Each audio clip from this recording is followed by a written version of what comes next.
স্মৃতির ঘরে আজ আমি শান্তনু, আপনাদেরকে সকলকে স্বাগত। আপনারা কেমন আছেন? আজকে আমরা একটা ভিডিও নিয়ে এসেছি, ম্যাডাম মানি প্ল্যান্টটাকে কীভাবে লাগাবে সেটা একটা ছোট্ট একটা ব্লগ আপনাদের সামনে তুলে ধরছি।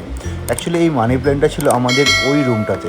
ওখানে অনেকটা ছোট্ট, যখন মানি প্ল্যান্টটা আনা হয়েছিল তখন খুব ছোট ছিল, তারপর আস্তে আস্তে অনেকটা বড় হয়ে যায়। তো এই ঘরে আসার পরে এখানে একটা সুন্দর র্যাক ছিল।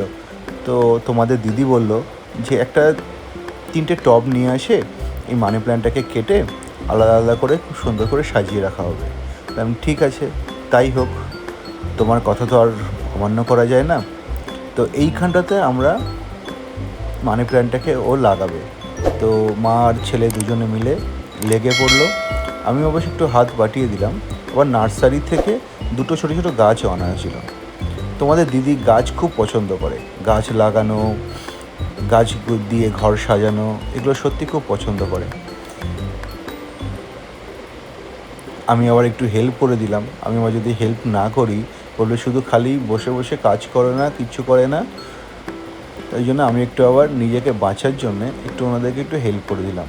মাঝে মাঝে আমি একটু আবার ডাইরেকশনও দিয়ে দিচ্ছিলাম যে এটার জায়গায় ওটা লাগালে ভালো হয়, ওটার জায়গায় এটা লাগালে ভালো হয়।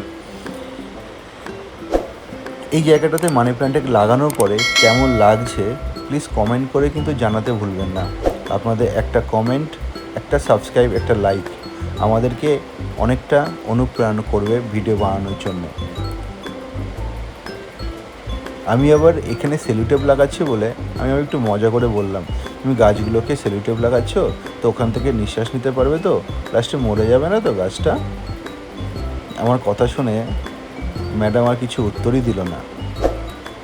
একটা ভালো কথা, আমার কাছে আজকে একটা কল এসেছিল, স্ক্যাম কল। আপনাদেরকে এটা নিয়ে একটা নেক্সট একটা ভিডিও আমি বানাবো, দেখাবো কিভাবে যারা অনলাইনে স্ক্যাম করে, কিভাবে টাকা অনলাইন থেকে মানুষকে ঠকিয়ে টাকা নেয়, সেটা নিয়ে একটা ভিডিও আমি লাস্টে একটা বানাবো। সেই কলটার রেকর্ডিং আমি সমস্ত সব কিছু করে রেখে দিয়েছি। তো আপনারা সাবধানে থাকবেন, ভালো থাকবেন। আর আশা করছি আমাদের ভিডিওটাকে যদি একটু ভালো লাগে তো প্লিজ একটু লাইক করে চ্যানেলটাকে সাবস্ক্রাইব করে দেবেন।